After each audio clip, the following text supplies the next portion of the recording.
네, 그럼 지금부터 2부 순서를 시작하겠습니다. 2부는 1부에 발표한 내용을 토대로 전문가분들의 심도 있는 종합 토론으로 이어집니다. 그럼 지금부터 대한경제 민자포럼의 종합 토론을 본격적으로 시작하겠습니다. 한승헌 조장님께 마이크를 넘기도록 하겠습니다. 방금 인사드린 오늘 좌장을 맡게 된 대한토목학회 차기회장, 현재 연세대학교 건설환경공학과에 근무하고 있습니다. 여러분 반갑고요. 추석 명절을 앞둔 이 좋은 시기에 만사를 제껴두고 이 세미나 장소에 왕림해 주신 여러분께 먼저 감사의 말씀을 전해야 될 것 같고요. 좀 전에 사회자께서 토론회 끝까지 계시면 인센티브를 주겠다, 뭐 이렇게 많이 남으신 것 같습니다. 우리 민간 투자 사업도 이런 인센티브가 필요하지 않을까 하는 생각을 잠깐 했고요. 뒤에 참 타이틀이 좋은 것 같아요. 대한민국 진짜 성장을 위한. 저는 좀 더 비틀어서 대한민국 민간 투자 사업의 진짜 활성화를 위한 대토론회, 뭐 그런 의미에서 오늘 2회 민자포럼이 제대로 토론이 잘 결실을 맺어졌으면 하는 생각을 해봤습니다. 이동민 교수님 발표를 봤더니 우리가 30년 됐잖아요. 민간 투자 제도를 도입한 지 30년이 됐는데 그동안 약 870건 142조의 민간 투자 성과를 올렸더라고요. 제가 단순히 계산해 봤어요. 1년에 저희가 SOC 투자가 뭐 25조, 30조 왔다 갔다 합니다.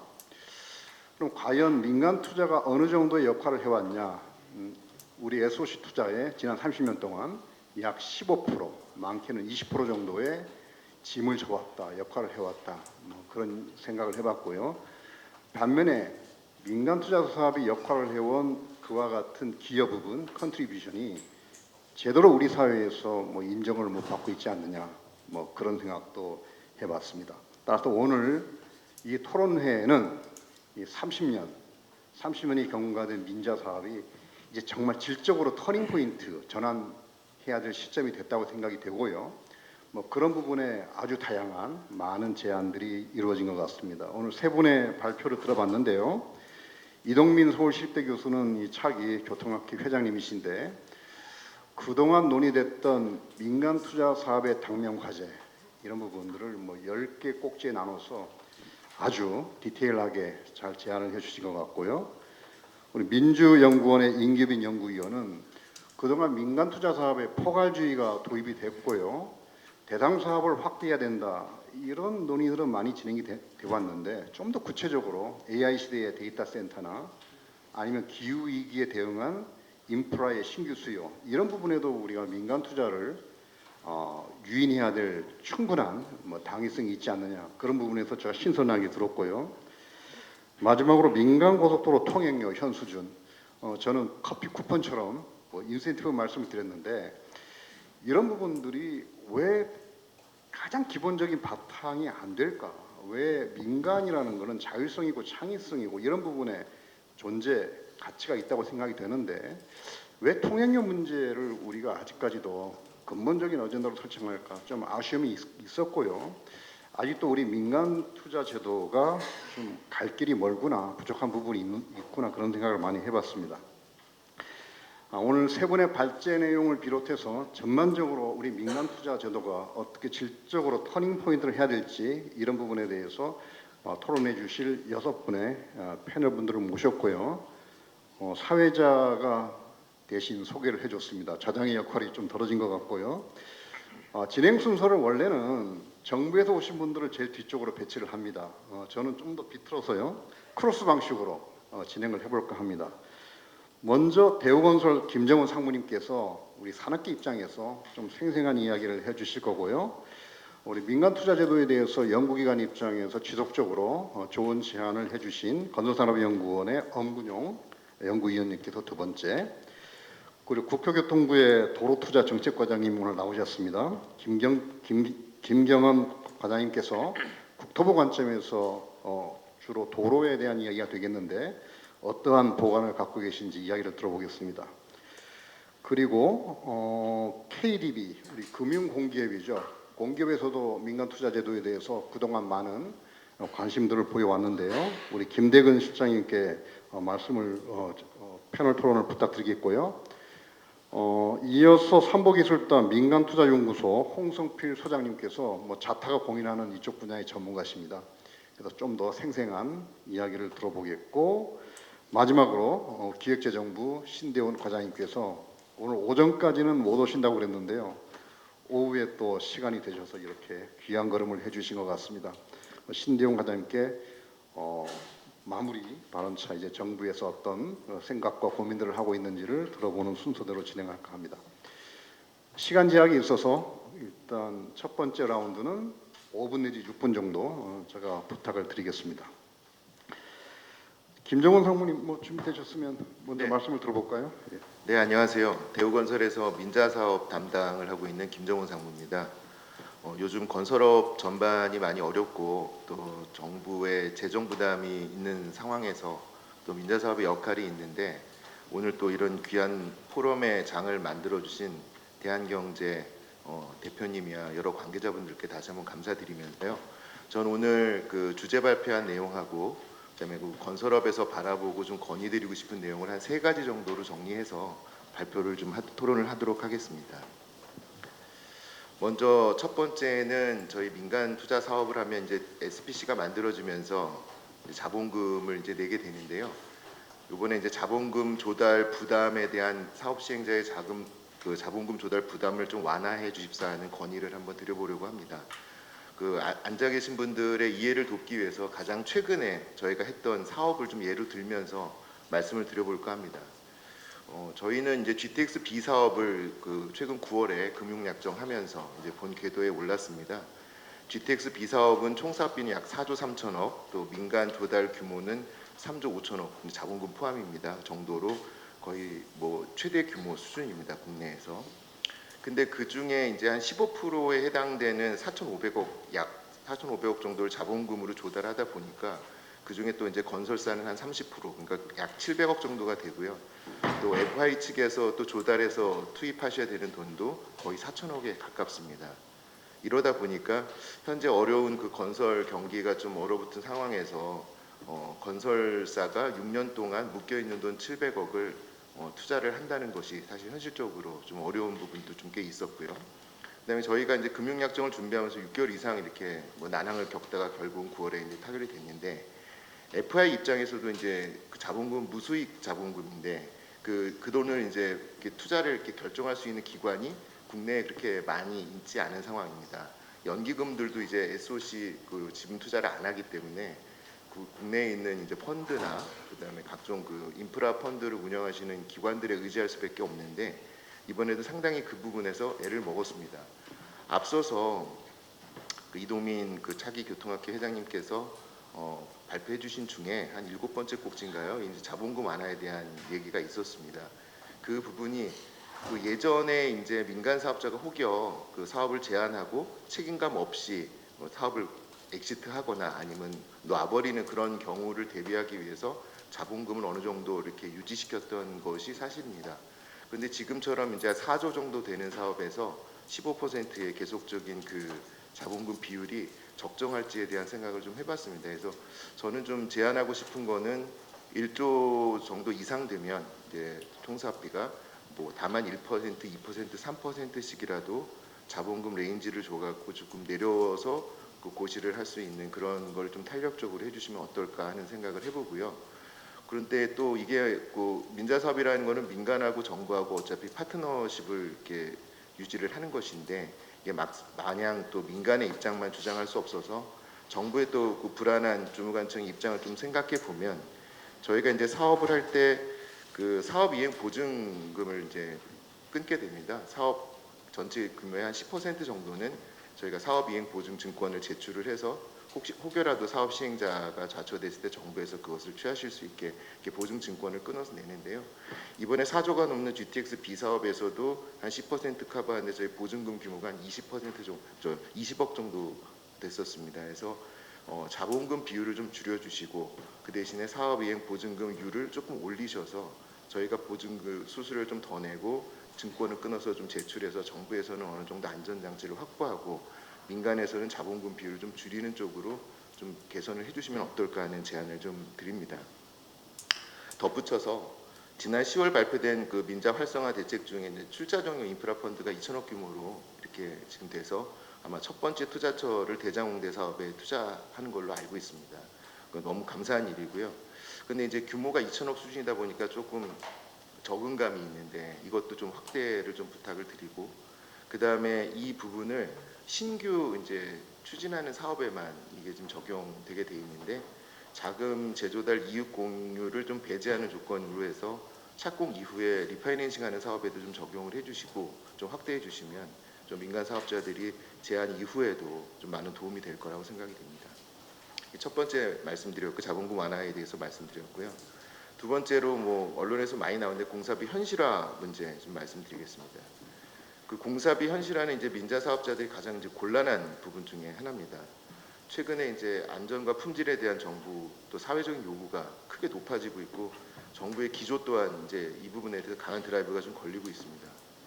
근데 이제 우리가 건설 사업을 민자로 이제 하면서 그런 사회적 요구에도 부응하면서 또 각 사회의 또 어떤 발전과 이익을 추구하는 데 있어서는 너무나 낮은 공사비 현실 속에서는 어려움이 너무 많습니다.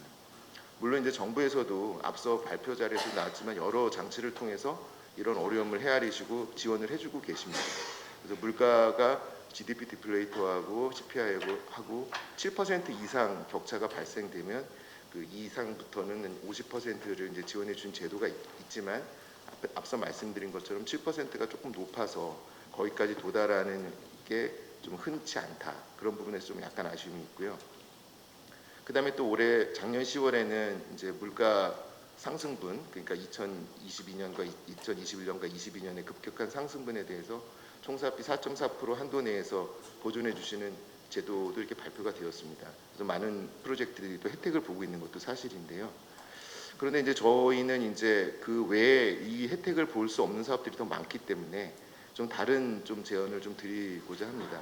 근데 도로 사업 같은 경우는 앞선 그 주재 발표하신 것처럼 송정환 협회장님께서 주재 발표하신 것처럼 통행 요금 인상분을 좀 이렇게 해주신다면은 사업자는 그 안에서 또 이제 우리 투자하시는 분들하고 협의해서 사업비를 조금 더 공사비 쪽으로 할 수 있는 방향도 있을 거고요. 철도 사업 같은 경우는 연락 운송 체계를 좀 변경하면은 거기서 이제 추가 이제 수입분이 생기는데요. 그러니까 정부의 지원금은 고정한 상태에서 연락 운송 체계 변경으로 사업자의 수입이 늘어난 부분을 공사비 좀 부족한 부분에 활용할 수 있는 것을 좀 제도화해 주시면 어떨까 하는 그런 말씀을 한번 드려봅니다. 이제 마지막으로 제가 이제 공사 기간, 그러니까 공기 현실화에 대해서 하나 더 말씀을 드리겠습니다. 그 철도 민자 사업 같은 경우는 여태까지 5년 공기가 이제 묶여 있었고요.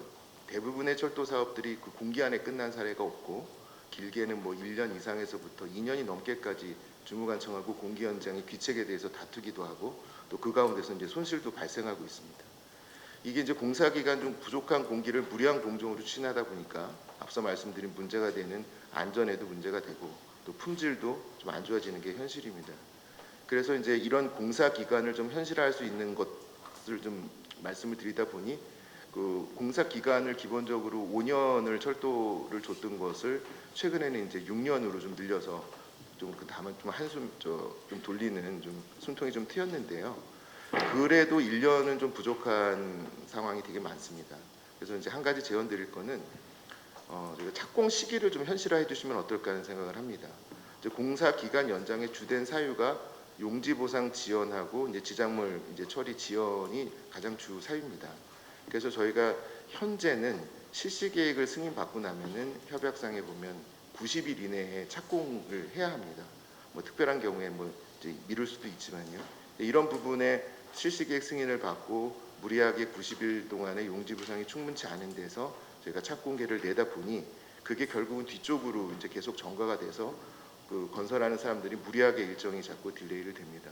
제가 제언드리고 싶은 거는 실시협약 체결 시 공사 착수 시점을 실시계획 승인 후 일정 기간 이내가 아니라 3개월 이렇게 일정 기간 사업별 특성을 고려해서 일정 수준의 보상률 달성 시점으로 이렇게 좀 조정을 해주시면은 보상 지원과 같이 사업 초기에 뭐 그 이후에도 또 다른 문제들이 있을 수 있습니다만은 사업 초기에 충분히 예측 가능한 공기 연장 이슈가 처음에 초기에 좀 해소가 되면서 나중에 조금 두 당사자 간에 편안하게 좀 할 수 있지 않을까 해서 오늘 총 3가지로 이렇게 제안을 드렸습니다. 이상입니다. 예, 박수 부탁드립니다. 우리 김정문 성우님께서 현실적인 몇 가지 대안을 잘 제시해 주셨는데 제가 사전 질문을 드렸어요. 오늘 많은 제안들이 제시가 됐는데 그 중에 가장 중요한 한두 가지 시급한 사항을 말씀해 주십사 그랬는데 너무 많은 꼭지를 말씀해 주셔서 우리 기재부나 국토부에서 잘 선택을 하셔야 될 것 같습니다. 근데 제가 보기에는 다 맞는 말씀이세요.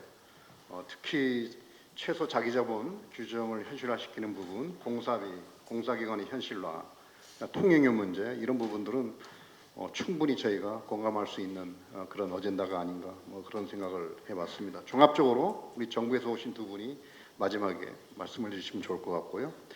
자, 두 번째 패널 토론자로 우리 엄근영 박사님께 시대가 많이 변화했고요. 민간 투자에 대한 국민의 시각도 그동안 많이 변했습니다. 여러 가지 니즈도 변화된 부분이 많고 그래서 달라진 시대의 민간 투자 사업은 어느 부분에 중점을 줘야 되느냐. 특히 최근에 노 인프라 문제라든가 국민 안전 안심, 인프라 투자에 대한 사회적인 이슈들이 많이 제기되고 있습니다. 그런 부분에 대해서 종합적으로 대안을 제시해 주십사. 제가 사전 질문을 드렸습니다.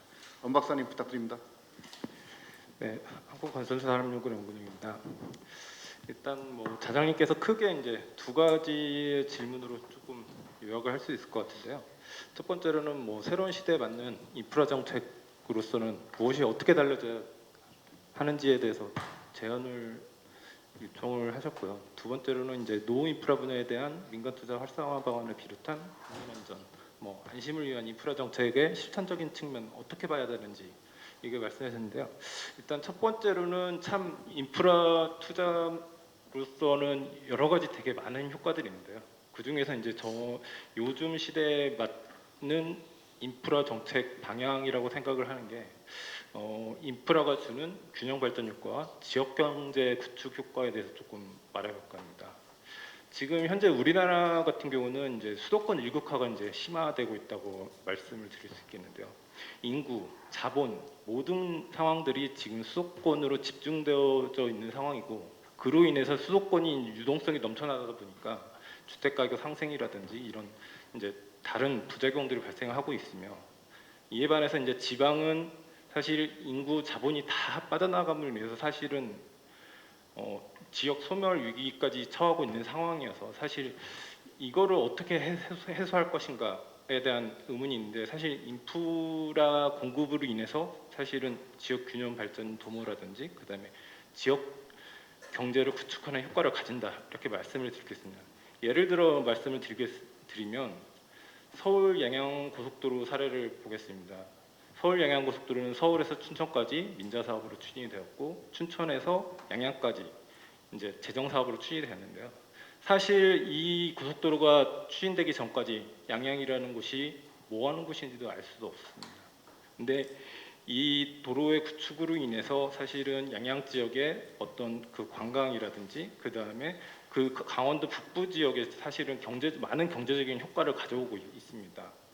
그렇다면 과연 인프라의 공급에 있어서 사실 기존의 경제적 논리만으로서 사실 이게 공급을 한다고 치면 사실은 서울 양양고속도로는 공급이 가능하지 않는 상황인 거죠.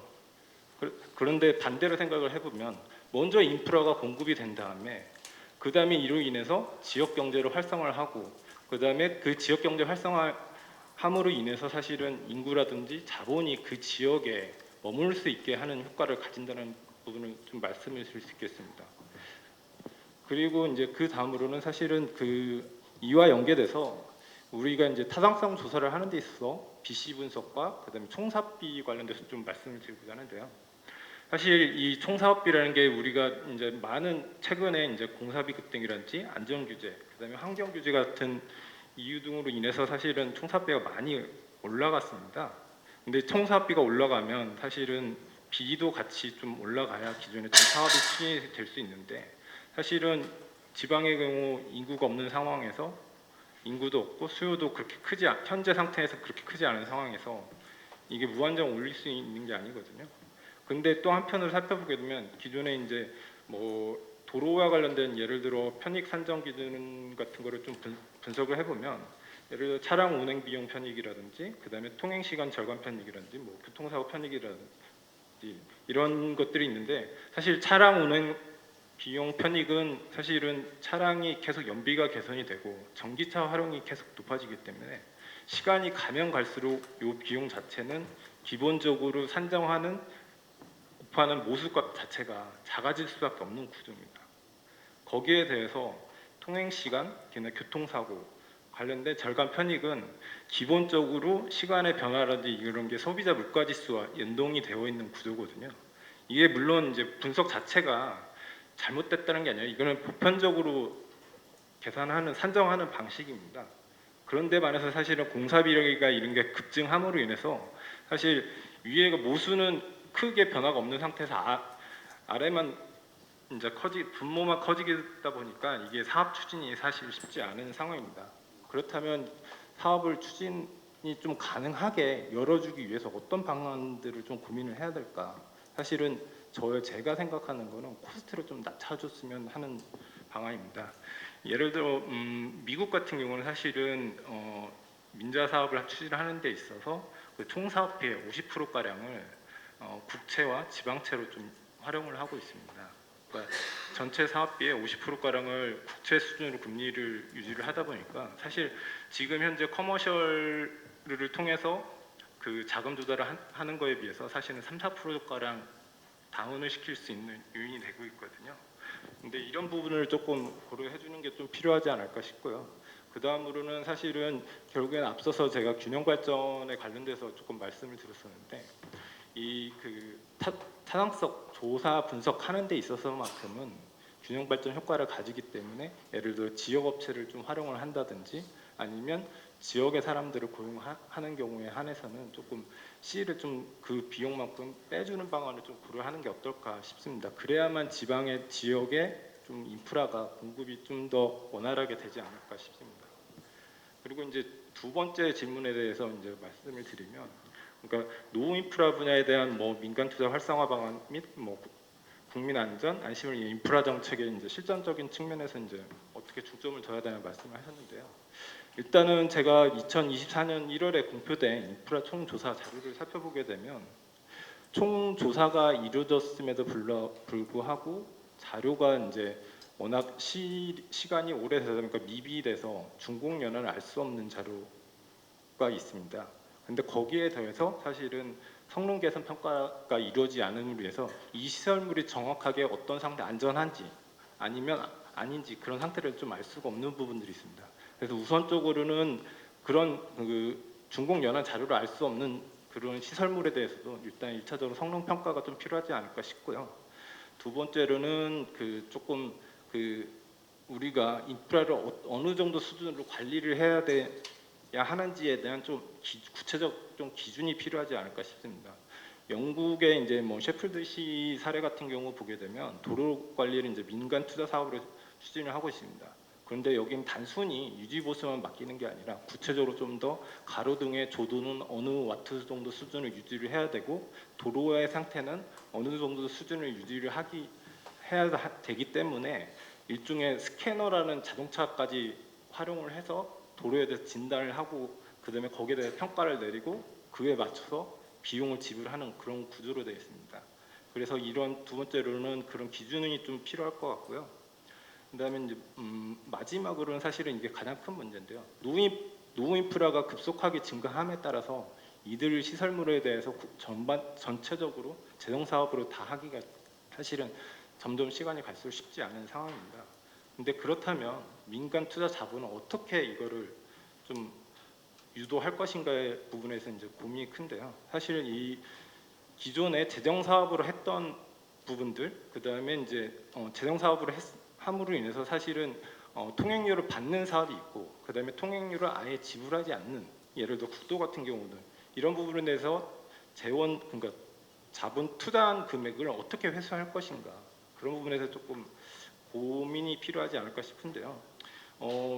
예를 들어 호주의 스펜서역 사례를 보게 되면 사실은 호주 역을 민자 사업을 추진하기 위해서 호주는 역을 민자 사업으로 추진을 했고 사실 그 부처 발주청에서는 사실은 그 주변 지역에 뭐 주택이라든지 그다음에 오피스라든지 이 개발 사업을 하도록 하고 그걸로 100년 정도의 임차권을 가질 수 있게 이런 개발 사례들이 있거든요. 그에 이에 맞춰서 사실은 우리도 사실은 그런 사업에서 어떻게 수익을 회수할 수 있게 할 것인가에 대해서 조금 부대 사업에 대해서 좀 더 열어주는 게 좀 필요하지 않을까 싶습니다. 이상입니다. 예, 박수 부탁드립니다. 엄 박사님께서는 지역 소멸 위기와 민간 투자 사업을 링크시키는 그런 시각이 저는 굉장히 참신하다는 생각을 했고요. 지금 재정 사업도 지방으로 내려가면 BC가 안 나오잖아요. 그래서 우리가 AHP 방법을 적용시키면서 여러 가지 다른 각도에서 지역 균형을 깨하기 위한 수단들이 있는데, 자, 그렇다면 민간 투자도 경제성, 수익성 논리로만 따질 것이냐? 그렇게 됐을 때는 사실 지역 소멸 위기에 대응한 인프라 투자를 할 수가 없겠죠. 뭐 그런 측면에서 이동민 교수님 발표 자료에 있는 우리 교통 사업들도 외국에서 하고 있는 뭐 AP, Availability Payment나 아니면 Shadow Toll, 일종의 BTL을 적용시키는 거죠. 뭐 이런 부분에 어떤 제안하고 일맥상통하지 않느냐 그런 생각을 해봤고요. 뭐 BC 구체적으로 C를 낮추기 위한 B는 뭐 우리가 올리기에 한계가 있으니까 그런 전략도 잘 제시해 주신 것 같고, 노 인프라도 100% 공감합니다. 우리가 1종, 2종, 3종까지 합치면 전국에 30만 개가 있다고 그러고요. 국토부 통계에 의하면 앞으로 2050년까지 1,000조 원 정도가 투자돼야 된다고 했습니다. 이게 재정 사업을 할 수가 없겠죠, 그죠? 이런 부분에 민간 투자의 어떤 새로운 모델, 지금 RTO, RTL은 도입이 돼 있죠, 박 과장님. 노 인프라에 대해서 아직 없습니까? 제도화가 안 돼 있나요? RTO 사업 기준에 있었다 없어졌고요. 어. 개량 운영형 사업은 그건 있고요. 예, 이런 부분에 좀 더 진전된 모델이 나올 때가 아닌가 뭐 그렇게 생각을 해봤습니다. 자, 중간쯤에 정부 쪽 의견을 들어봐야 될 것 같습니다. 우리 김경원 과장님은 어떤 고민과 대안을 모색하고 계신지 지금까지 나왔던 이야기에 대응해서 말씀해 주시면 좋겠습니다. 예, 반갑습니다. 국토교통부 도로투자지원과장 김경원이라고 합니다. 이제 오늘 발표도 나왔지만 민간 투자 사업이 이제 30년이 됐고 그 중에서도 도로 분야가 굉장히 많은 비중을 차지하고 있습니다. 이동민 교수님 발표 때 저도 처음 한 건데 이제 50조 원이나 되고, 그리고 이제 전체 투자 비율이 35%나 되더라고요. 그리고 이제 당연히 이제 총연장 중에 민자고속도로 비중이 이제 20%가 넘어가고 있고, 그리고 이제 뭐 지자체 민자도로들까지 합치면 굉장히 이제 많은, 그래서 민간 투자 사업의 이제 대표적인 유형으로 이제 좀 자리가 잡아가지고 저도 개인적으로 어깨가 좀 무거운 상황인데요. 당연히 이제 여전히 도로나 철도 같은 SOC에 대한 수요는 여전히 높고, 이제 거기에 대해서 이제 정부의 재정 부담 절감이라든지 건설 경기 활성화 측면에서 여전히 중요하다고 계속 노력해야 된다고 생각을 하고 있습니다. 예, 오늘 이제 주신 많은 발표나 이제 토론 내용을 보니까 이제 뭐 제도적인 측면도 있고 이제 뭐 사업적인 측면도 있을 텐데, 이제 사업적인 측면에서 먼저 국토부는 이제 사업부처니까요. 일단은 그간에 다들 아시다시피 공사비가 이제 많이 올라갔고 안전이라든지 이런 규제는 계속 강화되고, 이래서 이제 많은 사업들이 이제 추진에 어려움을 겪고 있습니다. 이런 사업들에 대해서도 이제 지금 기재부를 비롯한 이제 관계부처가 고민을 많이 이제 해서 방안도 한번 낸 적이 있고 계속 고민해 나가고 있으니까 이제 그걸 바탕으로 절차나 협상이라든가 이런 게 신속히 진행되는 노력은 당연히 해야 될 것이고요. 이제 신규 제한 사업들도 이제 뭐 사전 컨설팅을 내실화 한다든지 다양한 소통 방법을 좀 고민해가지고 이제 사업 과정의 불확실성을 좀 줄여드릴 수 있도록 고민을 하겠습니다. 그리고 이제 신유형 민재 사업으로 이제 주목받고 있죠. 개량 운영형 도로 사업들. 아까 이제 많이들 말씀 주시는데 이제 노후 인프라 대책의 일환이 될 수도 있을 것 같은데, 이제 좀 평택 시흥 고속도로 확장 사업이 이제 제한 공고가 된 상태이기 때문에 이걸 시작으로 이제 후속 사업이 활발히 활성화될 수 있도록 노력을 하겠습니다. 그리고 이제 발표도 그렇고 이제 많은 분들이 통행료 얘기를 하십니다. 그 통행료에 대해서는 이제 송재강 이제 회장님이 이제 잘 설명을 해주셨지만 제정고속도로도 이제 똑같은 이제 문제를 겪고 있고 많은 이제 그 유지관리비 부담이 이렇게 커져가고 있는 상황입니다. 특히나 이제 민자고속도로에 대해서는 이제 통행료 동결에 따른 이제 미인삼 차익 보조금이 이제 점점 늘어나고 있기 때문에 국회라든지 이제 이런 일각에서 이제 재정 부담 문제를 이제 제기하고 있고요. 이런 상황이니만큼 이제 고속도로 통행료 인상이 의견이 이제 제기될 수밖에 없는 상황으로 이제 공감을 하는데 이제 또 이용자 부담이라는 중요한 문제가 있고 또 물가나 국민 경제 문제가 있기 때문에 물가 당국이라든지 여러 가지 좀 종합적으로 좀 검토를 좀 진지하게 해봐야 되는 상황으로 보여집니다. 그리고 이제 또 한편으로는 이제 동일 서비스 동일 요금 이제 그래서 통행료 로드맵이 있지 않습니까? 이제 여기에 대해서 오늘 이제 부분 발표를 듣고 동일 서비스 개념에 대한 이제 다양한 이론에 대해서 이해를 좀 하는 계기가 되었던 것 같습니다. 다만 또 한편으로는 민자도로 자체가 재정도로 대비 이제 서비스가 낮은 거라고 생각하는 이제 분들도 많이 있습니다. 그래서 이게 그 서비스라는 개념을 어떻게 봐야 되는지에 대해서는 좀 공감대 형성이 조금 더 필요한 문제가 아닌가 생각이 되고요. 다만 이제 그 전이라도 지하도로라든지 이런 이제 고비용 고규격 시설이 이제 위주의 도로가 늘어나고 있기 때문에 적어도 이제 그런 시설에 대해서는 뭐 대심도 지하고속도로 이런 것들에 대해서는 통행료 기준을 일부 탄력적으로 이제 적용하려고 하고 있습니다. 그리고 이제 또 하나 이제 김정훈 상무님께서 공기 얘기를 해주셨는데요. 이제 적극 공감하고요. 공기가 충분히 확보될 수 있어야 되고 주신 제안도 일리가 있다고 생각합니다. 착공 시기가 조금 탄력적으로 설정할 수 있는 여지가 있다고 보여지고요. 그래서 이제 최대한 이제 좀 부담을 이제 줄일 수 있도록 좀 여러 가지 고민을 하겠습니다. 이상입니다.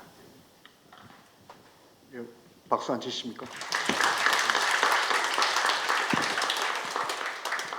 오늘 김정훈 상무님 잘 나오신 것 같죠? 큰 거를 하나 얻고 가신 것 같은데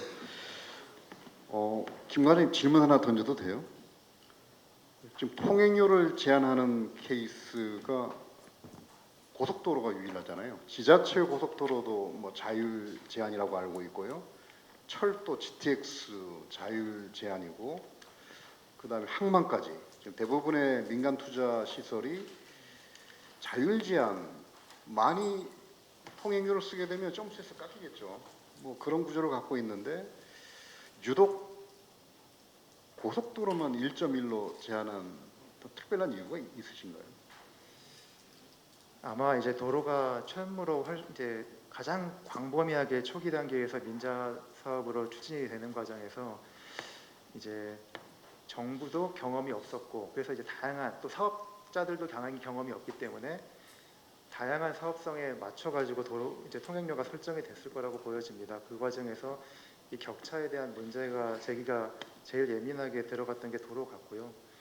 근데 또 한편으로는 또 오해 소지가 있는 게 철도라든지 다른 시설도 보지 않는 건 아닙니다. 근데 도로처럼 이제 조금 사실은 이제 도로는 어디나 비슷해 보이기 때문에 그 통행료의 차이에 대해서 조금 더 예민한 부분이 있겠지만 그 철도라고 해서 막 마음대로 들고 와도 되는 건 사실은 현실적으로 아니기 때문에 다만 이제 저희도 이제 그동안 도로가 조금 좀 그런 조금 이런 문제가 좀 제기에 대해서는 저는 또 고민을 하고 있다는 말씀을 드리겠습니다. 일단 뭐 단계적으로 고규격 시설, 뭐 지하도로 같은 경우에는 먼저 현실화를 해볼 의향을 갖고 계신 거죠?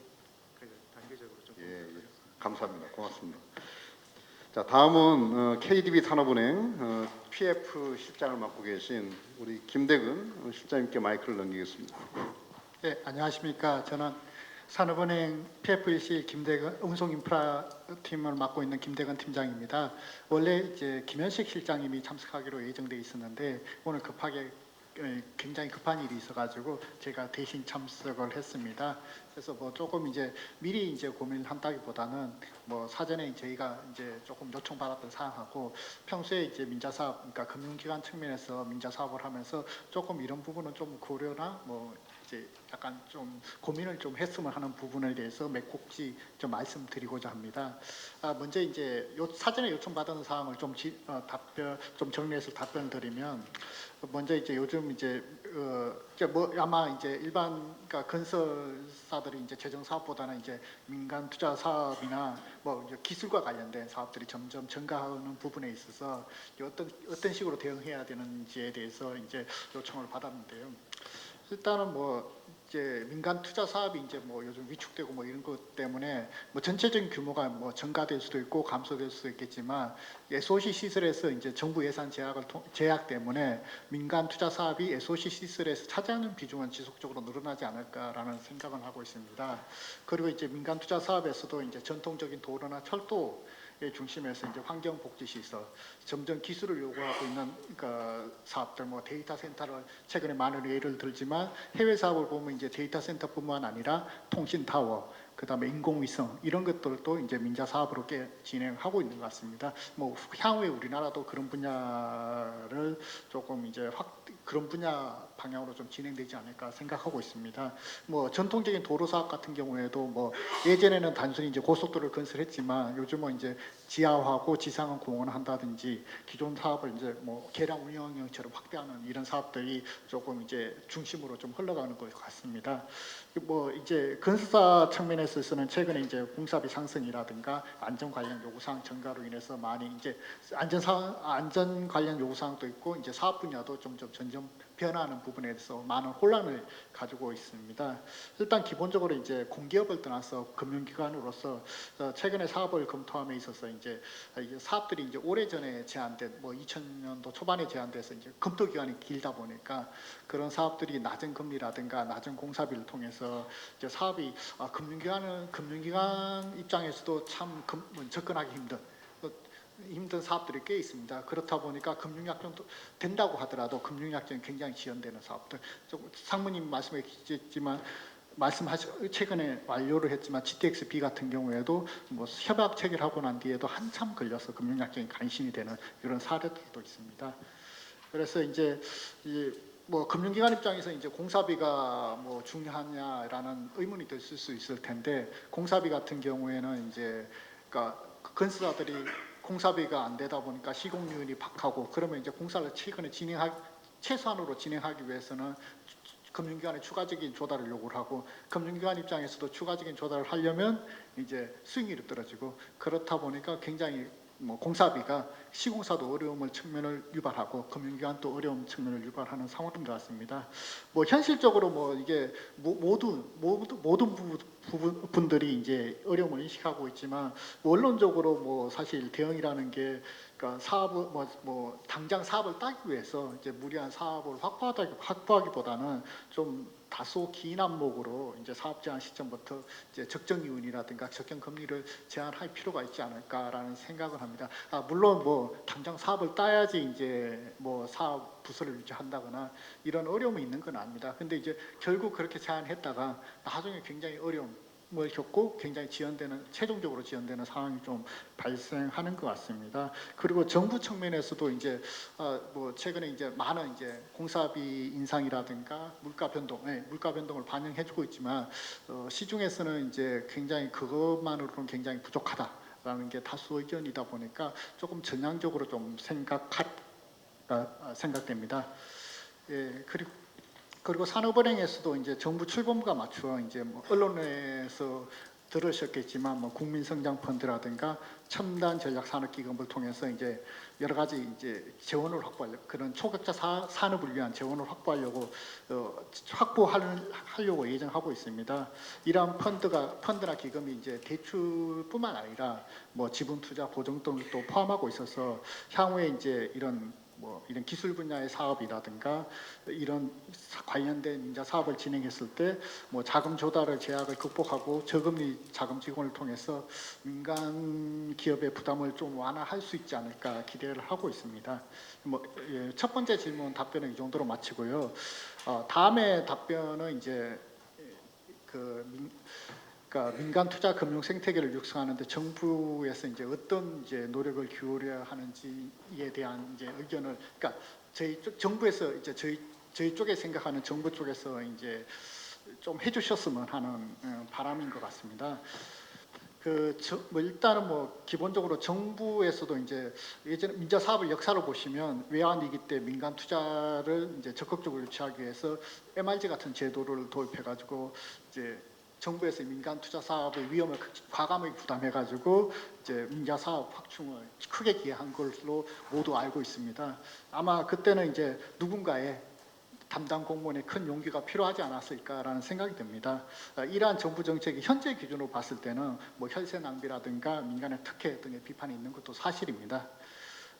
그러나 이제 이러한 과감한 정책이 없었다면 현재 수준의 SOC 시설을 확보하기도 힘들었을 거고, 그러니까 SOC 시설을 확충을 통해서 국민 경제 발전에 크게 공헌할 수도 없지 않았을까 생각됩니다.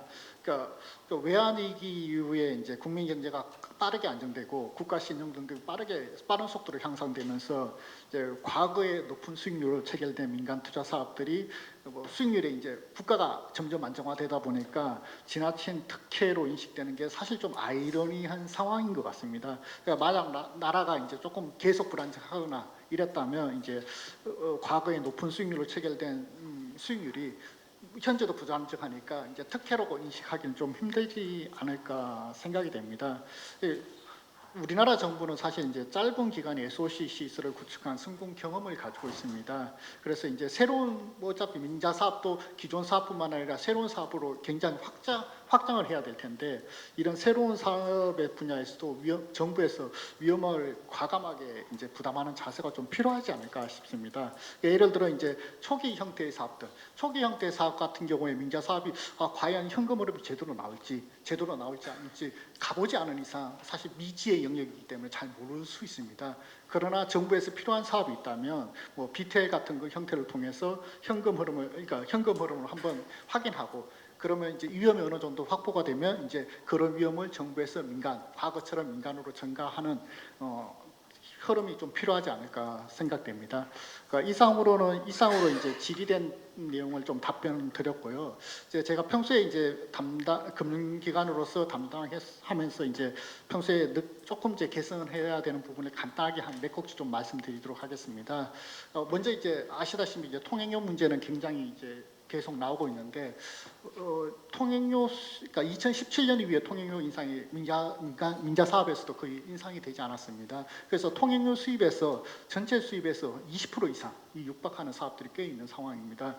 그래서 이제 통행료 수입이 20% 육박하다 보니까 이게 과연 지속 가능한지 이런 의문도 들고, 그러니까 통행료 수입은 원래 이제 연평균으로 꾸준히 들어와가지고 금융 설계를 했는데 이 통행료 수입은 한 20% 빠진 상황에서 2년도에 한 6월달에 늦은 9월달에 들어오기 때문에 금융 설계한 부분하고 좀 왜곡이 됩니다. 그래서 조금 보존이 된다고 하더라도 금리라든가 그러니까 미지급 이자가 과도하게 발생하는 문제가 발생하기 때문에 그 사업 시행에서 상당히 좀 부담이 될 수 있습니다. 물론 이제 말씀하셨다시피 이제 물가라든가 정부의 이제 정책에 의해서 이제 정책을 고려해야 되기 때문에 한꺼번에 이게 현실화시킬 수는 없지만 점진적으로 좀 현실화시킬 필요가 있지 않을까라는 생각이 듭니다. 다음으로는 제가 이제 해외 사업을 하다 보면 이제 에셋 리사이클링 프로그램이라고 해서 이제 호주 중심으로 이제 기존 사업을 좀 유동화라든가 재활용해서 이제 그 재원을 확보해서 이제 신규 사업에 투자하는 형태가 좀 많이 최근에 많이 도입되고 있는 것 같습니다.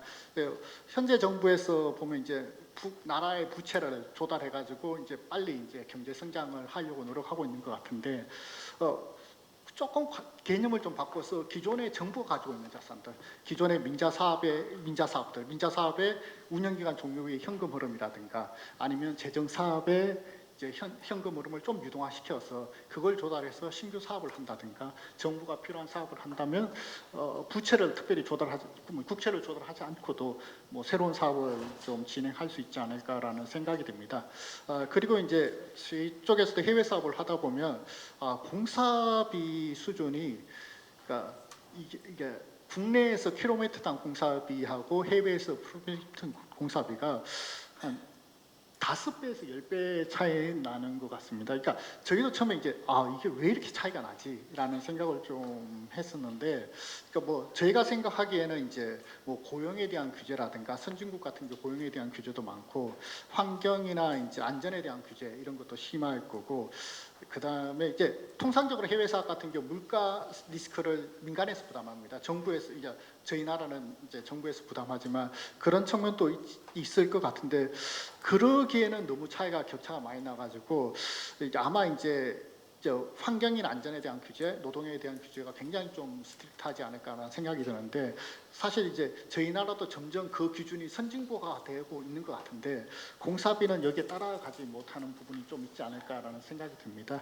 그런 부분, 공사비 측면에서 이제 해외 사업을 좀 참고해가지고 국내 공사비 변경에 있어서 좀 참고를 하게 되면 도움이 되지 않을까라는 생각이 듭니다. 이상으로 발언을 마치도록 하겠습니다. 예, 박수 부탁드립니다. 우리 김대건 실장님이 급하게 대타로 참석을 하셨다는 말씀을 주셨는데 원래 저희가 섭외를 했어야 될 분인 것 같습니다.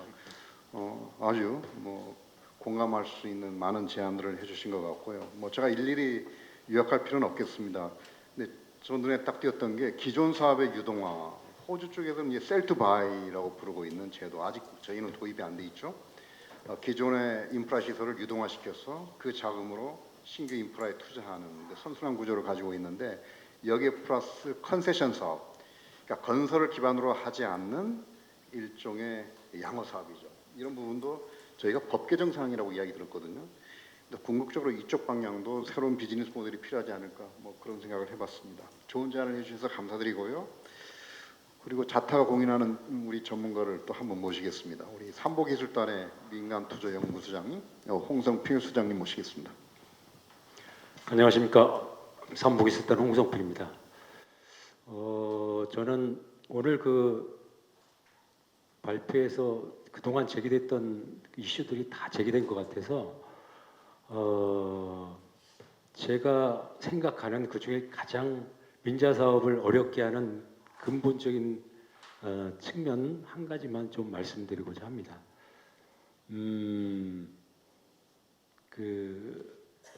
우리가 그 기존 BTO로 추진한 사업들이 많이 문제가 발생해서 재구조화라고 했지 않습니까? 근데 재구조화한 내용을 보면 사실은 단순하게 설명드리면 기존의 BTO 사업을 BTL 사업으로 바꾼 거거든요. 그러면서 정부에서는 뭐라고 얘기했냐면 이만큼 재정을 절감했습니다. 이랬습니다. 즉 BTO 사업을 BTL 사업으로 바꿨더니 재정이 이만큼 절감되었습니다. 그 얘기는 BTO 사업은 아시는 것처럼 수요 위험을 민간이 떠안는 사업이고 BTL 사업은 수요 위험은 정부가 책임져 줄 테니 걱정 말고 투자하라. 이게 이제 BTL 사업이지 않습니까? 결론적으로 그러면 BTO 사업 구조하고 BTL 사업 구조하고 정부 입장에서 어떤 사업이 더 합리적이고 안정적인 사업인가 이미 이제 입증이 됐다고 생각을 하거든요. 그러면 이제 문제가 된 사업을 바꾸는 데만 BTL 사업을 적용할 게 아니라 이제 특히 교통사업부터 시작해서 BTL 방식에 대한 전향적인 인식 전환이 필요할 때다. 뭐 이런 생각을 해봅니다. 그러니까 그것이 신규 사업이든 개량 사업이든 그런 인식 전환을 하지 않으면 획기적으로 민자 사업 저는 활성화라는 표현을 잘 안 쓰고 이제 정상화라는 표현을 쓰는데 정상화는 어렵겠다 이런 생각을 합니다. 제가 이거 이제 대경 포럼 작년 1회 때 발표도 하고 그간 기회 있을 때마다 여기저기서 이제 토론에도 참석을 했기 때문에 제가 생각하는 이제 민자 사업에 대한 문제점은 하도 이제 얘기를 해서 이제 좀 또 얘기하기도 쑥스럽습니다. 다만 이제 제가 오늘 여기 손명수 위원회 축사를 통해서 제 입이 아니라 통해서 우리나라 현재 민자 사업의 문제점과 개선 방안을 이렇게 같이 얘기하고자 하는데요. 보시면 여기 이제 한번 봐주시죠. 축사 2에 보면 손명수 의원님은 잘 아시는 것처럼 국토부 차관을 지내시고 지금 국회의원이 되기 전에는 학교에서 또 학생들을 가르치셨습니다. 학생들을 가르칠 때 PPP 민자 사업을 강의를 하셨습니다. 그러면서 민자 사업의 문제점에 대해서 많이 고민도 하시고 디베이트 하시고 저하고도 많이 논의를 했습니다. 여기 보시면은 밑에 쭉 보시면 현행 제도는 민간 사업자의 창의성과 투자 의욕을 충분히 살려내지 못하고 있다. 그 이유가 불합리한 위험 분담 구조.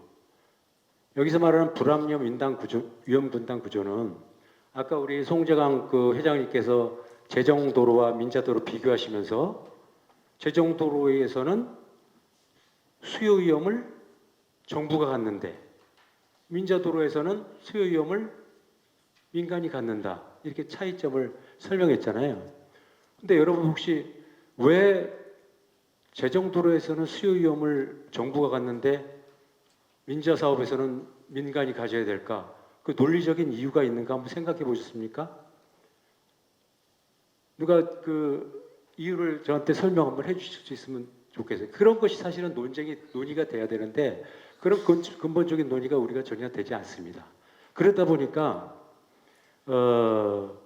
특히 우리나라는 또 유료만 민자 사업으로 추진하는 경향이 있어요. 그래서 우리 지금 오늘 대한건설 대한경제에서 주최하는 행사인데, 그래서 신문 기사에서도 보면 민자도로는 민간이 투자하고 사용료로 투자비를 회수하는 제도가 민자 제도라고 합니다.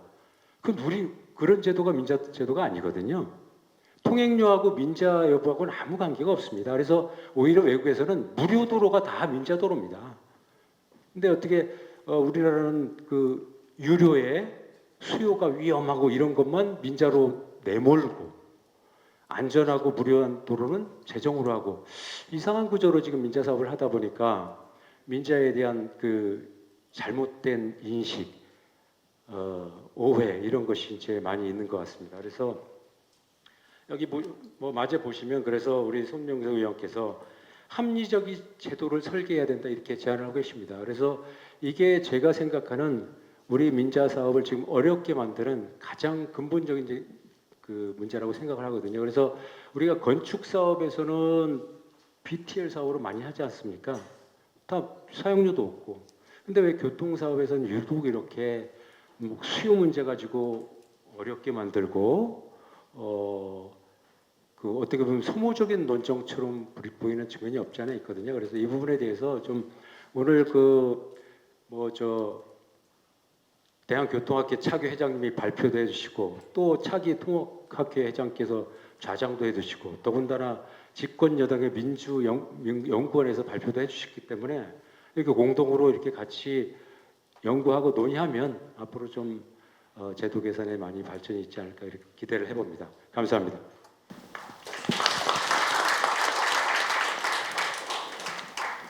홍성필 소장님의 말씀을 한마디로 요약하면 우리 민간 투자 사업의 살 길은 BTL이다.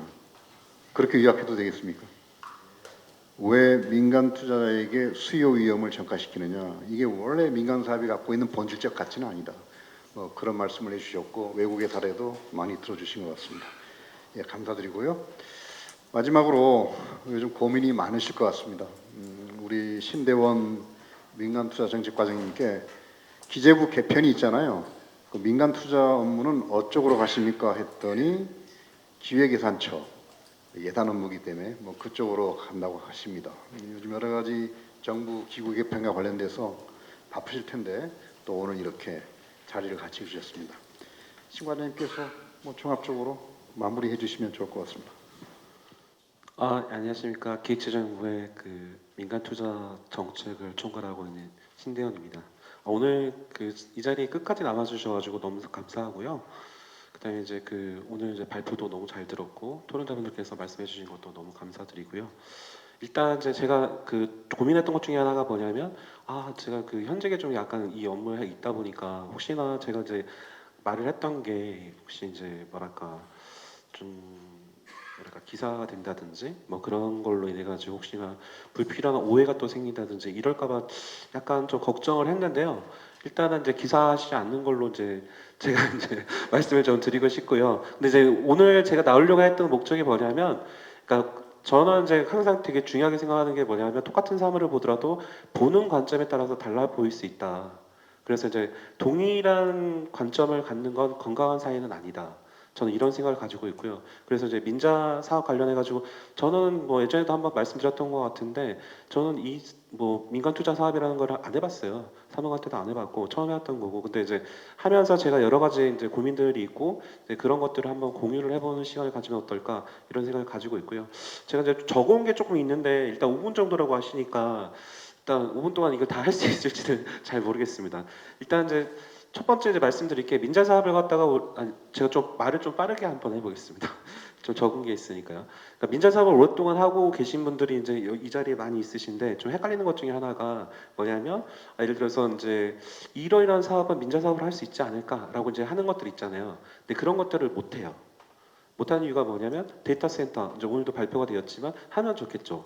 근데 현재 하고 있는 방식으로는 못 해요. 왜냐하면 51대 49로 이제 예를 들어 지분 투자를 하려고 했었잖아요. 그러다 보니까 그건 어떤 의미냐면 이거는 데이터 센터는 기본적으로 민간이 해야 되는 부분이다. 근데 우리가 이제 민간이 좀 잘 안 되니까 그래서 지분 투자라든지 기본적으로는 이제 보조금 주는 건데 근데 보조금 주지 않고 지분 투자를 해서 우리가 이제 조금 활성화할 수 있게끔 하겠다. 그런 의미를 갖고 있기 때문에 그 사업 자체는 현재 그런 개념상으로는 할 수가 없어요. 그다음에 보조금 주는 거. 예를 들어 신재생 에너지 같은 경우 하면 좋을 것 같잖아요. 근데 현재 보조금을 준단 말이에요. 그런 사업들은. 근데 그런 사업들 같은 경우는 기본적으로 할 수가 없어요. 왜냐하면 민자 사업이라는 건 기본적으로 재정이 온전히 해야 되는 것이라고 판단되는 사업을 민간 투자 사업으로 전환하고 있기 때문에 보조금 형태로 주고 있다. 근데 기본적으로 그러면 현재 입장에서 봤을 때는 그거는 이거는 민간이 해야 되는 영역이다라는 그 판단이 아직 남아 있다는 거고요. 그리고 이제 어떻게 보면 송배전망 같은 경우도 많이 나왔어요. 근데 기본적으로 송배전망 사업자 같은 경우에 SPC가 한전만 하게끔 돼 있어요. 법상으로 돼 있는 건 아닌데, 그러니까 이거를 갖다 지정을 하면 되는데 현재는 SPC를 기본적으로 별도의 SPC를 지정하지 않고 송배전망 사업자를 한전만 하게 돼 있기 때문에 그럼 어떤 문제가 생기냐면 보통 민자 사업을 할 수 있는 것처럼 보이는 것들이 안 되는 것 중에 하나가 또 뭐냐면, 두 번째가 뭐냐면 주무관청 문제가 있어요. 공공기관들이 막 하고 있는 사업들 있잖아요. 이건 재정 사업이 아니잖아요.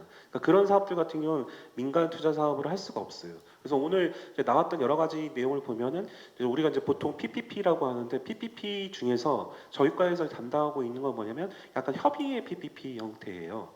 그래서 이제 뭐냐면 처음에 말씀드렸던 것처럼 주무관청이 국가 또는 지자체거나 첫 번째 조건이 그거고요. 두 번째 재정으로 온전히 투자해야 되는 사업인데 이거를 안 하고 있는 사업들. 그러니까 그런 것들을 민간 투자 사업을 하는 거기 때문에 약간 이제 오랫동안 하셨지만 이게 좀 약간 헷갈리는 개념이라 일단 제가 말씀을 드리고 싶고 그다음에 두 번째 드리고 싶은 얘기가 뭐냐면 건설 경기에 관한 얘기가 있어요.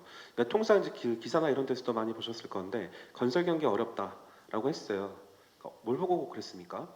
처음 나왔을 때.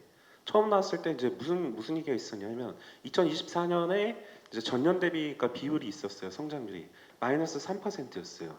왜냐하면 이게 이제 되게 중요한 게 뭐냐면, 기존에 어떻게 보면 또 뭐가 있었냐면 25년 1분기에 전년 동기 대비 또 마이너스 12.2% 찍었어요.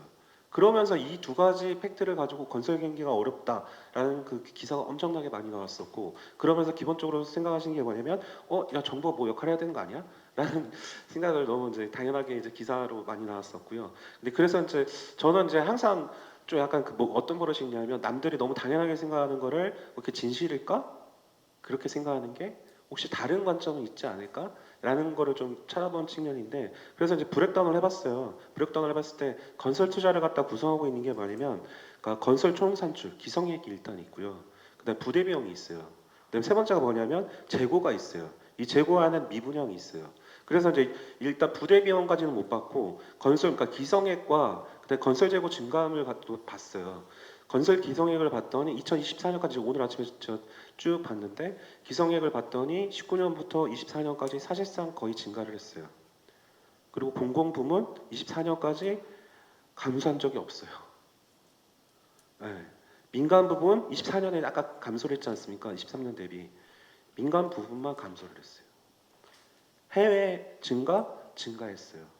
그러니까 이걸 브렉다운해서 보면, 그러니까 사실상 직관적으로는 뭔가 정부가 역할을 못했다는 게 약간 그 전제 깔고 좀 그렇게 얘기를 하는데, 근데 데이터를 갖다 브렉다운해서 보면은 사실 24년도 건설 경기가 안 좋다라고 했던 그 데이터는 기성액에서 빠졌는데 기성액 총액에서도 그렇게 빠지진 않았어요.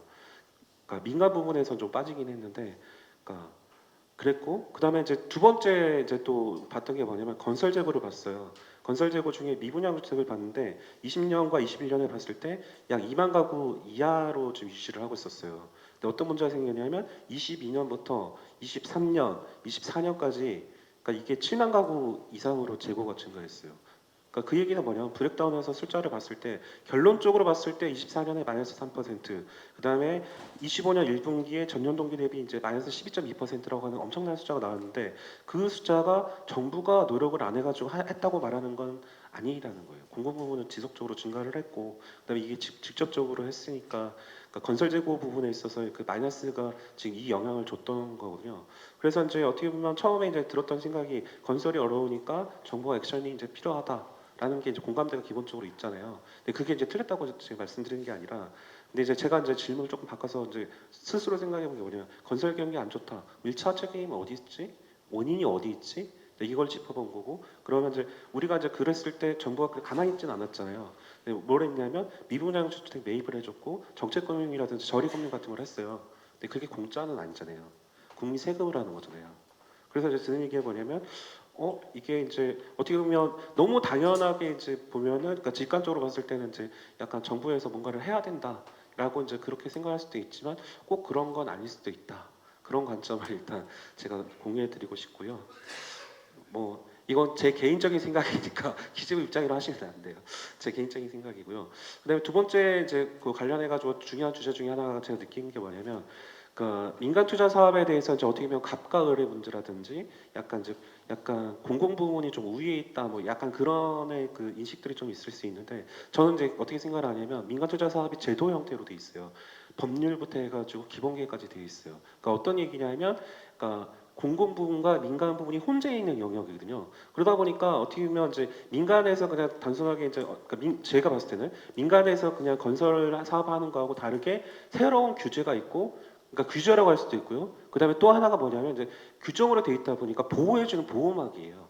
그러니까 그게 보호해주는 보호막이면서도 사업자를 보호하고 그다음에 그 주무관청을 보호하고 그런 보호막이자 규제이면서 이제 그런 거예요. 근데 그게 이제 좀 세다 보니까 어떻게 보면 이제 약간 완화를 해달라 그런 거는 있고, 네 그랬던 거고. 그래서 이제 어떻게 보면 약간 마음에 안 드실 수도 있지만, 그러니까 둘 다를 다 보고하는 저는 이제 그 보호막 같은 거라고 생각을 하고 있고, 그래서 이제 공공부문에서 규정과 절차가 있다고 하면 그 부분을 그러니까 저희도 따라야 되는 거고, 그러니까 사업하시는 이제 건설 쪽에 계시나 뭐 금융 쪽에 계신 분들 다 따라야 되는 거예요. 만약에 이제 근데 어느 특정 사업이나 이런 거에 대해서 만약에 이렇게 해주세요라고 하면 어떤 문제가 생기냐면 누군가한테 특혜를 줘야 돼요.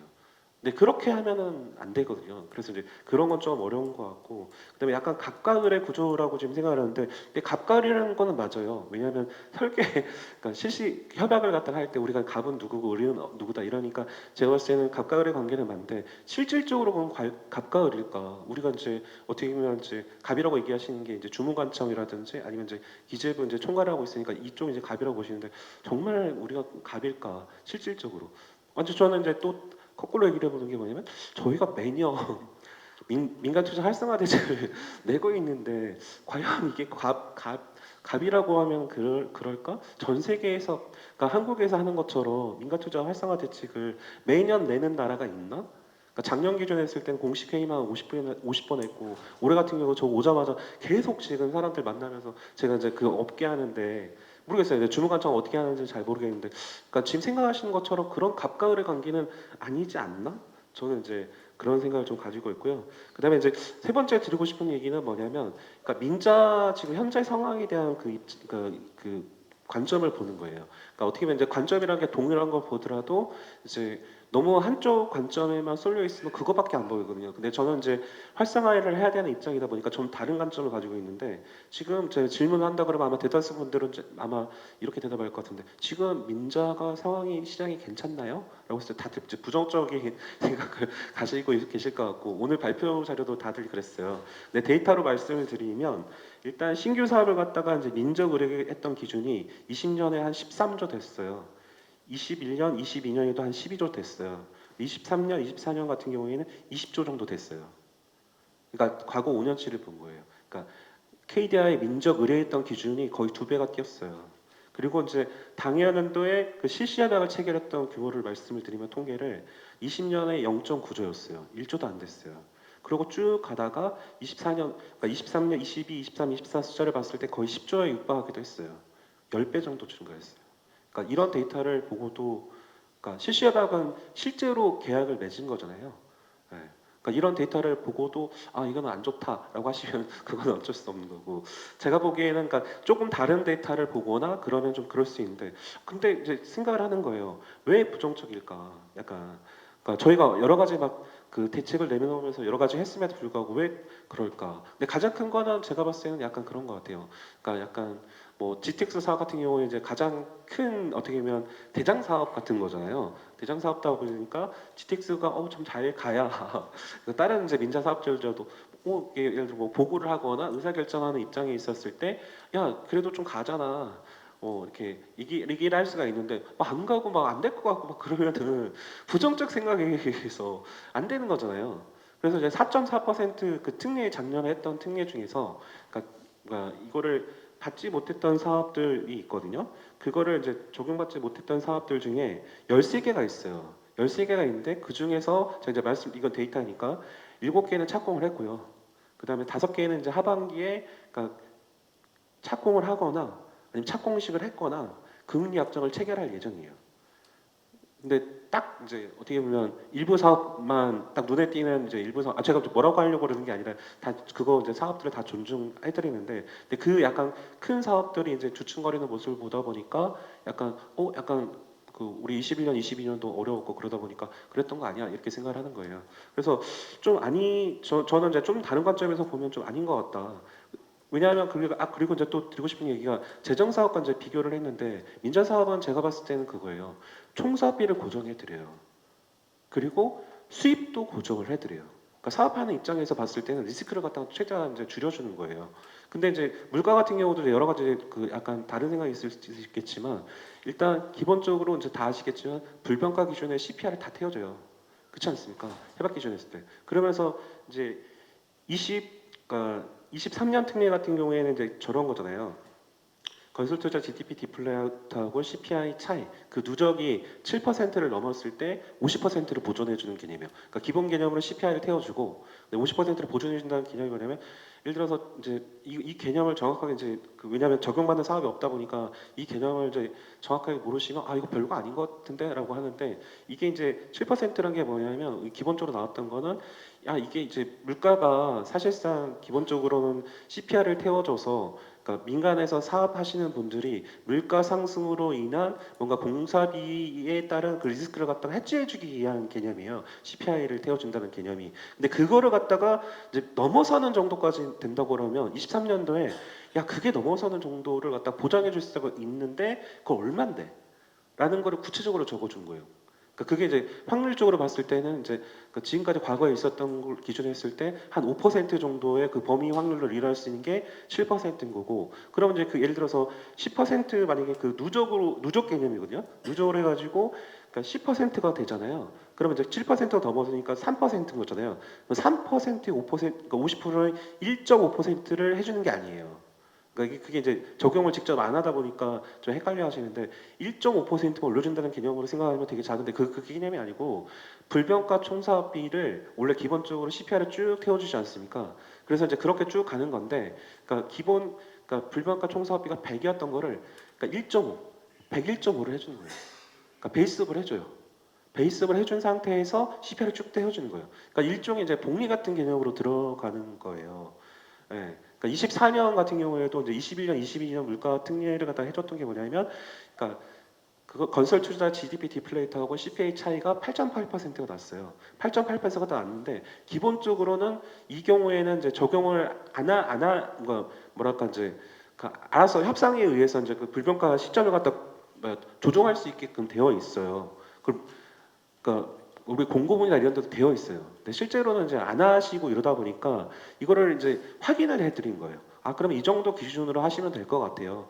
그러니까 협약 공고문에 기본적으로 불변가를 갖다 조정할 수 있고 이런 것들이 다 나와 있는데, 근데 한 번도 주무관청은 한 번도 해본 적도 없고 그러니까 하긴 해야겠는데 그럼 어떻게 해요? 라고 하니까 우리는 이제 거기에 24년에 특례를 해준 거예요. 21년, 22년 기준에 했을 때 이제 물가 특례를 갖다 적용하는 기준 두 가지를 두고 그 경우에는 8.8이니까 기본적으로 그러니까 물가에 대한 부담을 갖다가 그러니까 우리 주무관청과 기본적으로 사업자가 50대 50을 합시다. 약간 그런 개념으로 한 거고요. 네, 제가 좀 길었죠. 아, 그렇죠. 죄송합니다. 예, 그래, 그러니까 어떻게 끊을까요? 더 하셔도 되겠습니까? 감사합니다. 네, 그래서 그러니까 제가 이제 말씀드리고 싶었던 게 뭐냐면 약간 조금 오해하고 계시거나 좀 약간 관점이 다른 부분을 제가 이제 말씀을 드려야 이렇게 생각하시는 것. 그러니까 이렇게 생각할 수도 있다. 뭐 이런 게 좀 있는 거고요. 그래서 이제 왜냐하면 저희가 이제 그동안 좀 많이 좀 해왔어요. 어떻게 보면 기본적으로 많이 해왔고 어떻게 보면 더 잘 될 수도 있고 어떻게 보면 이제 국민권 입장에서도 제가 이제 보험사 빠져가지고 FI 쪽에서는 좀 잘 안 됐잖아요. 그럼 제가 보험사라면 이자율이 갖다 떨어지는 상황이 예측이 되는데 왜 투자를 안 하지? 지금 투자하면 그러니까 이자율 쭉 떨어질 건데 이자율에 맞춰가지고 수익률이 높을 건데 향후보다는 지금 투자하는 게 훨씬 나을 것 같은데 왜 안 하지? 그리고 우리가 지금 이제 처음으로 이제 되게 중요시 생각했던 거 뭐냐면 우리가 만기 없는 인프라 펀드 있지 않습니까? 그 해석의 문제 관련해 가지고 그러니까 이거를 일본적으로 해결해 주려고 했는데 그러니까 그게 이제 작년에 8월에 아니, 올해 8월에 이걸 해드렸어요 정확하게. 그래서 이제 3호 같은 경우는 만기 없는 인프라 펀드를 갖다가 할 수 있게끔 했고 보험사 같은 경우에는 그러니까 변동성에 대한 그 위험도를 낮췄어요. 그래서 아까 이제 어떻게 보면 금융학자 할 때 어렵다고 했었잖아요. 원래 이제 다른 GTX 사업이나 이런 거 같은 경우도 하려고 했던 게 만기 없는 인프라 펀드를 갖다 해서 자금 조달해서 하려고 했었어요. 근데 그게 불분명하다니까 못했는데 지금 하려고 하면 지금 가능한 상황인 거고. 그러니까 여러 가지 하여튼 개선들을 막 했었고. 그래서 이제 일단 마지막 주제 남았는데 일단 이제 어떻게 할 거냐. 그러니까 문제 의식이 뭐냐. 이건 간략하게 한번 말씀드려볼게요. 그러니까 저희가 가지고 있는 이제 문제 의식은 그거예요. 우리 민자 사업은 기본적으로 전통적 SOC에만 집중했다. 근데 지금 아까 나온 것처럼 AI라든지 환경이라든지 여러 가지 신분야 신산업을 갖다 포섭을 해야 된다. 근데 현재는 못한다. 뭐 어떻게 할 거냐? 그러니까 그거에 대한 문제의식이 있고요. 그 다음에 두 번째는 뭐냐면 여전히 21년, 22년 물가나 금리 이런 걸 가지고 어려워하신다. 그러면 그걸 갖다 어떻게 해드릴까? 그 두 번째 문제의식을 가지고 있고요. 세 번째 같은 경우는 절차. 그러니까 주무관청 예를 들어서 해봤던 주무관청은 그래도 하려고 해요. 근데 안 해봤던 주무관청은 몰라서 안 하려고 그래요. 그러니까 이제 그분들을 어떻게 좀 잘 가르쳐가지고 할 수 있을까? 그런 관점 하에서 저희가 이제 뭔가 그 방안들을 고민을 하고 있고 이제 하려고 합니다. 좀 길어지는 것 같으니까 이 정도로 하겠습니다. 죄송합니다. 예, 박수 부탁합니다. 신 과장님은 기본적으로 문제를 보는 시각을 좀 틀어서 다양한 각도에서 논쟁을 해야 될 필요가 있다. 그래야 건전한 정책이 나온다. 뭐 그런 측면에서 말씀을 해주신 것 같고 마지막에 좀 속내를 보이시네요, 그죠? 이런 부분에 대해서 좀 고민을 하고 있다. 뭐 그런 몇 가지 근본적인 질문을 던져주셨습니다. 지금 시간이 5시가 다 되고 있는데요. 원래 저희에게 주어진 시간은 30분이었습니다. 저희도 원가가 많이 초과되고 있습니다. 공사 기간도 많이 초과되고 있고요. 이제 마무리해야 될 시간이 온 것 같은데 방청석에 질문을 한 2분 정도 받을 수 있을 것 같습니다. 혹시 평소에 본인이 가졌던 질문이나 아니면 오늘 발표하신 발표자 패널 분들께 질문이 있는 분은 손을 들어주시기 바랍니다. 없으신가요? 예, 저 가운데 마이크 좀 부탁드릴까요?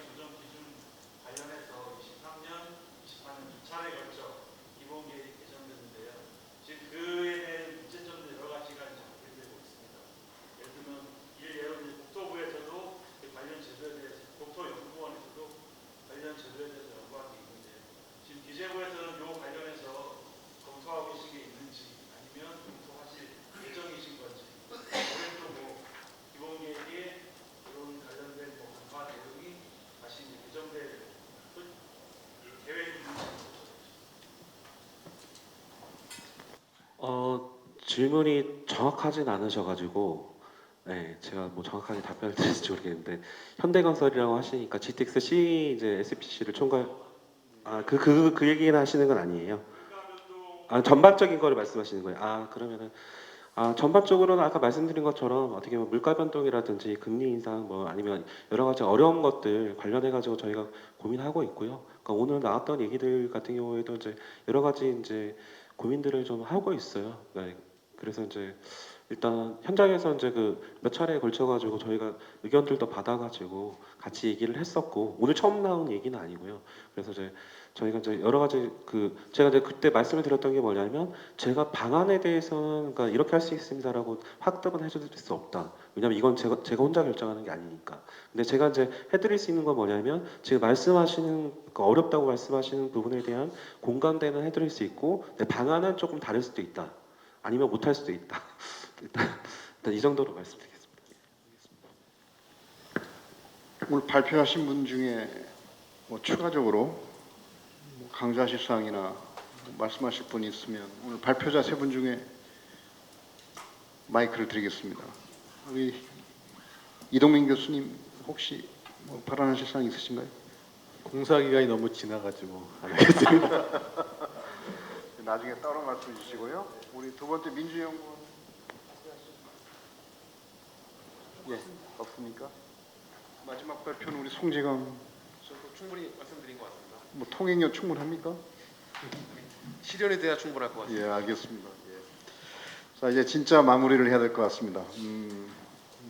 어려운 문제죠. 민간 투자 사업이 참 어려운 문제인데 제가 10여 년 전에 약 4년간 기재부 민투심 의원 활동을 했거든요. 뭐 그때도 뭐 상당히 많은 민간 투자 활성화 방안이 논의가 됐었고 일부 정책으로 실현된 부분도 있고 뭐 아직까지 실현 안 된 부분이 있는 것 같습니다. 제가 볼 때는 우리나라 민간 제도에 있어서 이 공무원분들이 큰 역할을 하신 게 저는 외환위 기구에 아까 나왔죠. MRG 제도 도입했던 거, 그다음에 2004년도에 그 안도걸 차관님 뭐 BTL 제도를 도입했던 거 이게 굉장히 큰 모멘텀이었고 10년 전에 그 2009년 이후로 MRG가 폐지되면서 10년 전에 저희가 고민했던 게 수익형 민자 사업의 일종의 그 리비전, 우리가 알고 있는 BTOA, BTORS 이 부분들을 도입했던 게 큰 제도 변화였는데 BTOA나 BTORS, 특히 BTORS는 오늘 통계를 봤더니 지난 10년 동안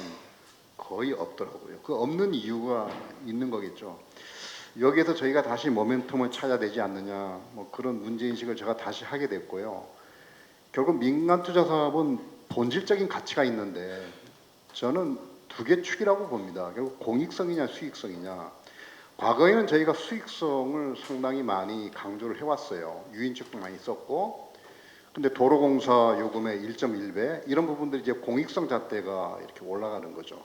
그러니까 지금은 공익성 잣대가 너무 강조되다 보니 민간 투자 사업의 가장 본질적인 이 수익성 측면이 많이 약화됐고, 지금 단계에서는 이 시계추를, 이 균형추를 좀 맞춰야 될 시점이 아닌가, 뭐 그런 생각을 오늘 발표를 들으면서 해봤고요. 특히 이동민 교수님 첫 번째, 두 번째 인식의 변화, 우리가 동반자라는 거, 제가 그 당시부터 이야기했던 게 우리 민간 투자 사업이 용어가 잘못됐다. 우리가 Public Private Partnership (PPP) 얼마나 용어가 좋습니까? 일본은요 민관 합작 사업이라는 용어를 쓰고 있습니다. 이게 민간 투자라 그러면 뭔가 투자의 방점이 있고요. 아까 수요 위험은 니네가 져라 투자니까 뭐 그런 개념이 있는데 저희가 민관 합작 투자라는 의미로 봤을 때는 본질적으로 이 책임은 정부에게 있는데 민간이 여기에다가 에이드를 하는 거다. 그래서 합작 투자다. 따라서 리스크도 분담해야 되고요. 민간에게 리스크를 전가해서는 안 된다. 그런 기본적인 정신이 있거든요. 정신이 있는데 저희는 너무 투자 쪽에 방점을 갖고 있고 지금은 투자 쪽에 대해서도 제대로 어떤 개런티하는 부분들이 전혀 없죠. 그래서 우리가 10년 전에 애쓰게 만들었던 BTOA, BTRS가 제대로 작동이 되고 있지 않은 게 아닌가 그런 생각도 해봤습니다. 오늘 많은 제안들이 이루어졌는데요. 우리 신 과장님께서 하반기에 뒤에 남아 있는 진짜 성장을 위한 민간 투자 활성화 방안을 발표하실 계획이 있는 것 같습니다. 정부에서도 지금 많은 고민을 하고 있고 그러다 보니 여러 가지 팩트 체크도 해야 되고요.